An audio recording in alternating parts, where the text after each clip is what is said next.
इकडे बघा, इसवी सन 1990 मध्ये 1 जानेवारीला शनिवार होता, तर 1 जानेवारी 1991 रोजी कोणता वार असेल?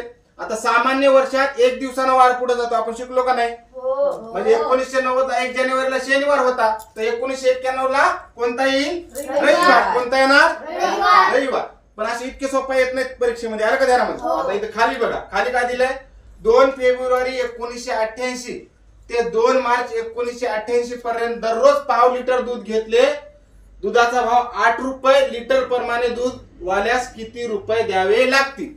आता 1988 हे सामान्य वर्ष आहे का लीप वर्ष आहे? लीप वर्ष आहे. 4 न भाग जातो ना, ज्याला 4 न भाग जातो ते लीप वर्ष. आणि लीप वर्षामध्ये फेब्रुवारी किती तारखेचा असतो?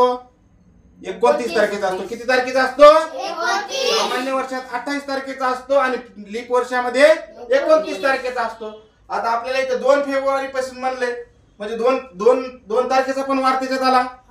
आता हे 29 दिवस होणार याचे, म्हणजे एक तारीख गेली, 29 तारखेचा आहे ना, तर 28 दिवस भरतील. 2 पासून 29 पर्यंत 28 दिवस.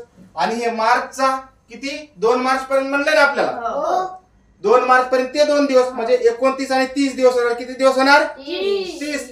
आणि दुधाचा भाव लिटरला 8 रुपये. आपल्याला पाव लिटर दूध देऊ लागला त्याला ते, मग पाव लिटरला किती पडणार? रोज 2 रुपये. आणि टोटल दिवस किती व्हायलेत आपले? 2 फेब्रुवारी पासून 2 मार्च पर्यंत 30 दिवस. मग 30 गुणीला काय होणार? 2. बरोबर किती येणार? 60 रुपये द्यावा लागतील का नाही त्याला? आहे का नाही ऑप्शन?